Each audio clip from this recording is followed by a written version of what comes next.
Mr. Beat presents Presidential Elections in American History. The 50th presidential election in American history took place on November 6th, 1984, on my 3rd birthday. Yep, this was the first presidential election I was alive to witness, although I don't remember it at all. Man, I guess that means I'm almost finally done with this series.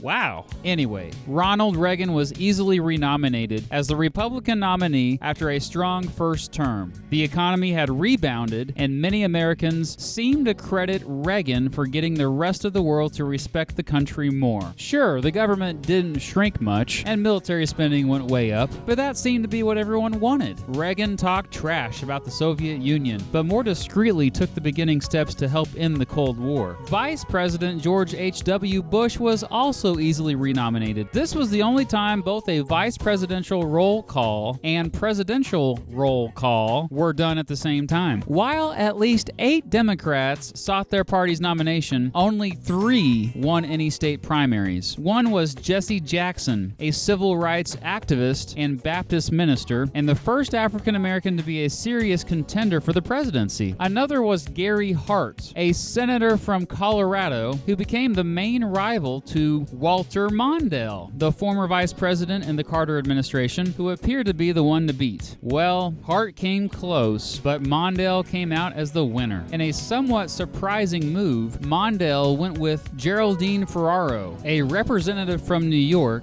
as his running mate. She became the first major party female vice presidential candidate in American history. Mondale and the Democrats probably figured, what the heck, Reagan is so popular, we need to do whatever we possibly can to get the attention of voters to sway them our way. Despite his old age, Reagan was now 73, he seemed unstoppable. Still, opponents questioned how well he could continue to be the commander-in-chief at his age. In response, at one of the debates between him and Mondale, he joked, "I will not make age an issue of this campaign. I am not going to exploit, for political purposes, my opponent's youth and inexperience."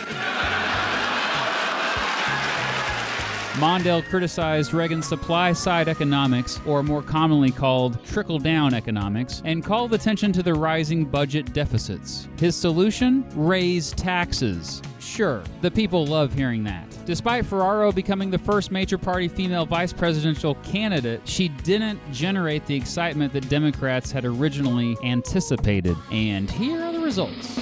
Oh my goodness. It was a blowout. Reagan destroyed Mondale, easily winning re-election. He received 525 electoral votes. That was every state except for Mondale's home state of Minnesota and the District of Columbia. So yeah, Mondale just received 13 electoral votes. Reagan's 525 electoral votes are the most ever received by a presidential candidate. The popular vote wasn't quite as lopsided. Thanks, Electoral College, for deceiving us yet again. Reagan got 58.8%, which was still incredibly high, and Mondale got just 40.6%. Okay, I guess that still was lopsided. We now know that millions of Democrats even voted for Reagan. Anyway, Reagan officially became the oldest candidate to ever win a presidential election. The next month, a White House social aide asked Reagan what he wanted for Christmas. Reagan jokingly replied, quote, "Well, Minnesota would have been nice," unquote.